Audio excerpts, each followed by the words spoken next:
গ্রামের বাইরে একটি আশ্রমে এক সাধু বাস করত। তার কাছে ছিল কেবল একটি গাভী, তার নাম ভগবতী। ওই সাধু ভগবতীর দুধ ব্যতীত আর কোনো খাবারই খেতেন না এবং বাকি দুধ তিনি আর্তদের মধ্যে বিলিয়ে দিতেন।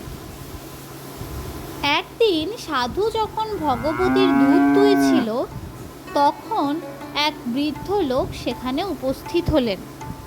তিনি সাধুর কাছে সামান্য কিছু দুধ চাইলেন পান করার জন্য। সাধু তাকে তা দিলেন।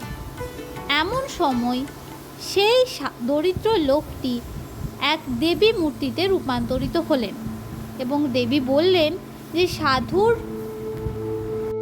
একাগ্রতায় তিনি তুষ্ট হয়েছেন, তাই তিনি সাধুকে বর দান করতে চান। সাধুকে বর দান করতে চাইলে সাধু তাকে প্রণাম করলেন এবং বললেন দেবী যেন তার ইচ্ছা মতো বর তাকে প্রদান করেন।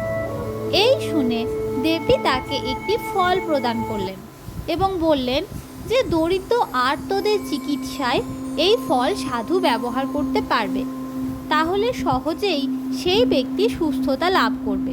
এই কথা বলে দেবী অন্তর্হিত হয়ে গেলেন। সাধু খুবই খুশি হলেন। পুনরায় দেবীকে প্রণাম করে আবার তার আগের মতোই ধ্যানে বসে গেলেন এবং আশ্রমের চারিদিকে পশু পাখিরা গুঞ্জন করতে লাগলো।